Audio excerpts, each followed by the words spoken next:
as it's still July, it is still Private Eye July, a fun reading event dedicated to the private detective. And this event was created by Jim over at Mystery and Mayhem. But there are also co-hosts, all linked in the description box below. And I'm honored to be one of the co-hosts. So I thought it would be fun to take a closer look at a comic I enjoyed very much, with a sleuth in it, a private detective in it, and that is The Spirit. This is Obscure Book Adventures. I am your host, Annie, and I've got 4 of these oblong comics that were originally published in the 1940s. And these reprints, The Daily Spirit, were published by the Real Free Press, Amsterdam, back in 1975.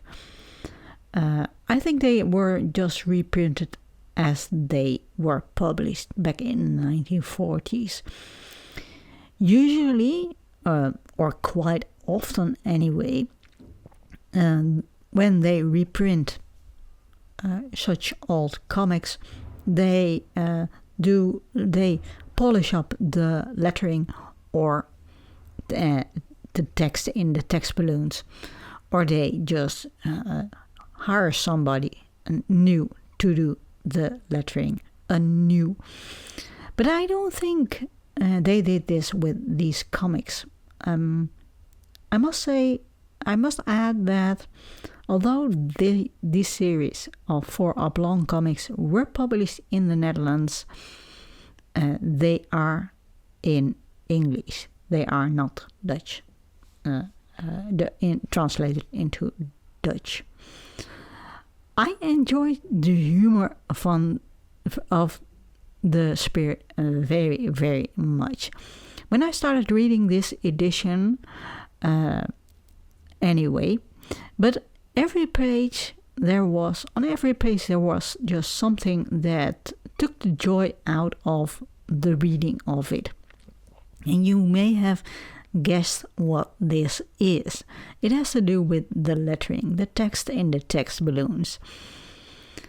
I don't quite know how to put it in English, but in almost every text balloon there are words that are just hard to read because of the ink being so thick.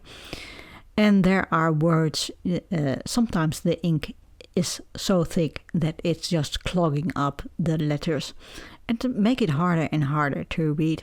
And even in some cases, the lower half of the word is missing. So this did really take away the joy of reading this comic. And I decided to DNF it, although I do enjoy the humor of The Spirit very much. But I had to read twice of what's been said, and well, I wasn't enjoying that. So I decided to read something else, as I recently went to comic book market where they sold comic books, and I got this magazine, Stripschrift, and it is dedicated to Will Eisner and his most famous creation, The Spirit. And not the whole magazine is dedicated to it, but big chunks of it, as there's a lot of information about The Spirit and Will Eisner in it. So I decided to read that. I must say that this magazine is only available in Dutch. So in this video I'll talk a little bit about The Spirit in general, and why the success of The Spirit wasn't to be expected in the 1940s. Mind you, all of the information comes from this magazine, So this magazine was published in September of 1968.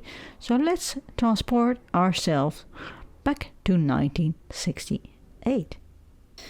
The Spirit is, unlike most detectives and superheroes, human. He wears a mask, but that doesn't make him a superhero. He has human emotions, and he has the same emotions we as humans, as the reader, also have. This makes him more relatable to us. When a detective in a classic mystery story, crime fiction story, and superheroes have emotions, they're often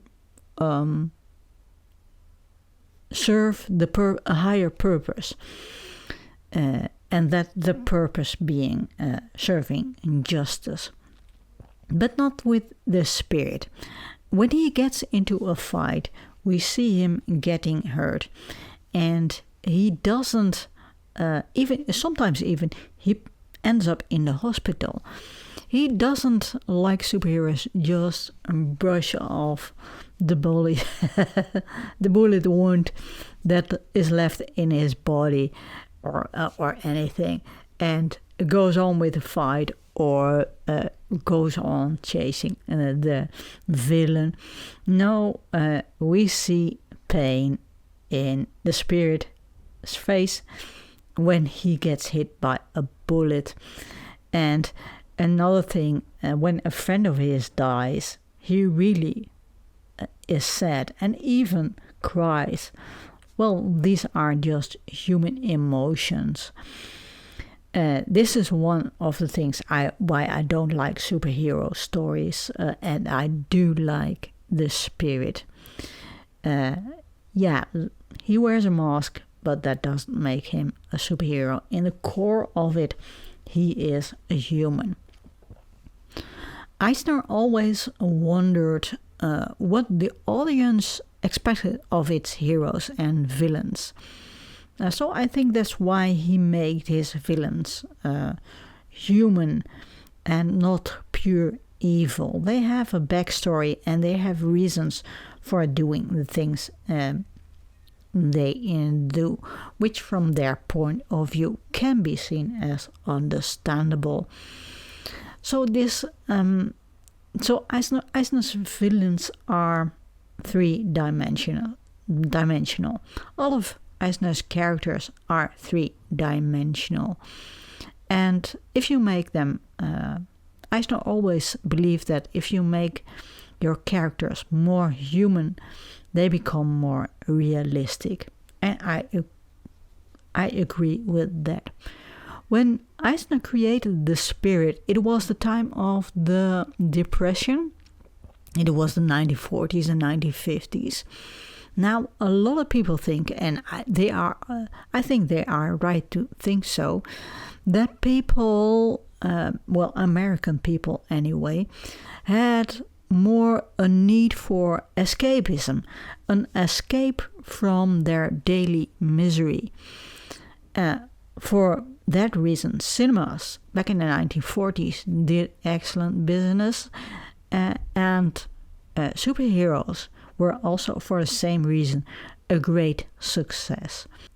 So I was thinking, why did a hero, a realistic hero like the Spirit, do so well in the 1940s? Why? When it made the audience remember the reality of life. A life they couldn't escape by reading the Spirit. First, we have to take a closer look at the printing and newspaper business. Like I said, it was the 1940s and it was a hard time for people. People had money problems and all kinds of problems. They didn't have a lot of money to spend, so they had to economize. And one of the things they did that went out of the window, as it were, because they had to economize, was a newspaper subscription, because you could get the news in the cinema because they had newsreels. So you bought your ticket for the cinema. You had your Hollywood film that made you dream away to better places, and you had your escapism. And as a starter, you got to see the most important miseries in the world. So you didn't need a newspaper subscription. So I think that's why a lot of people did cancel their newspaper subscriptions. So for this reason, newspapers had to come up with something to get new subscribers and get the sales of newspapers up, and that was comics. Some of them had daily comics, and others went for weekly comics. I don't know the English word, but it was a supplement with a supplement once a week. I'm guessing in the weekend, with comics in them. But there was a problem, because when you wanted a weekly supplement with comics in a newspaper, or a daily comics published in your newspaper, well, not a lot of people could keep up with the demand. Enter Will Eisner. Well, I must add that studios producing comics weren't common. I'm not saying Will Eisner was the first one to start a studio. Not in the beginning. In the beginning, he didn't have a studio. He produced the comics on his own. He wrote the stories, and he did the illustration. But the unique thing was that Eisner could really pump out a great volume of pages or illustrations at speeds that, well, seem subhuman to me anyway. So the newspapers said to Will Eisner, if you, we don't care what you come up with, as long as you meet our deadline. And if I remember correctly, Eisner never missed a deadline. And, well, people who hire illustrators, well, they love somebody. Newspapers, they love somebody who actually can meet their deadline. So that's why the spirit was born, because I'm guessing Eisner thought, well, if I'm going to spend a lot of time, I need drawing these comics and coming up with stories for these comics, I need a character that I personally like. So the spirit was born. There was a point where Eisner couldn't meet his deadlines, and that was when he was drafted. I think he was drafted for the army back in the 1940s, and he did smuggle, make sketches for the spirit, and friend of his in the army, they smuggled his sketches out to friends, to co-workers Eisner had, and they prepared it for newspaper publication. So he did manage to get his deadline, and that's, I think, about the time when he started his comic studio and started to work with other people as well. But after he left the army, he picked the drawings of and making stories for the spirit. He picked it right up. According to Jules Pfeiffer, who was Eisner's assistant at some point. He was an early adopter of German Expressionism in comics. His comics were absolutely filled with dark shadows, fairy tale angles, and graphic close-ups of violence and terror. And Eisner's comics resembled more the art of filming than the comic book art of the time. And the Spirit was also a predecessor of the film noir genre. Often the Spirit finds himself in realistic surroundings, badly lit alleys, badly lit streets, and dirty back alleys. Eisner also modeled his characters to film stars. If you take a closer look, you can see John Barrymore, John Carradine, and Jane Russell in the characters he draws. Like I said, Eisner did weekly supplements for the newspaper. I think, if I remember correctly, these were 7 pages. But he also did daily comics, and he always said he preferred the weekly comics because in 7 pages you can do much more with the plot development and the pacing of the story than when you had to have, I think, if I understand correctly, for daily comics, you had to have for every page, every day you publish your page, you had to have some sort of cliffhanger. So in 7 pages there is, you can do much more with the plot development and pacing of the story. Like I said, Eisner also wrote the stories, and for the stories he was influenced by writers like Ambrose Bierce, Guy de Maupassant, and O. Henry. And these are all writers of short fiction. Then you have the Spirit's sidekick, Ebony. And about Ebony, Eisner said he wanted to make Ebony more than just a racial caricature. I know later on Ebony got his own spin-off comic, but I must admit I haven't read those.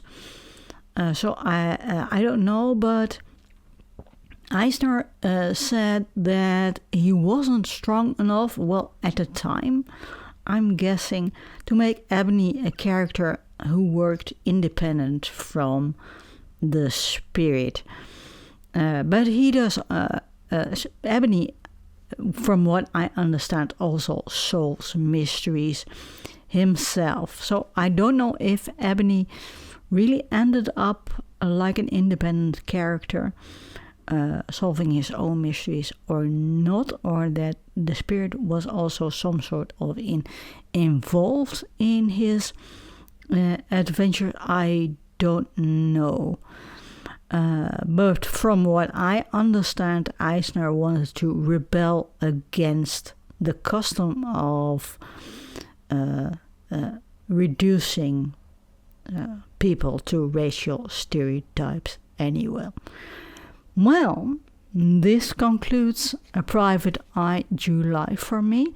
Thanks, Jim, for asking me to be a co-host. I'm really looking forward to next year.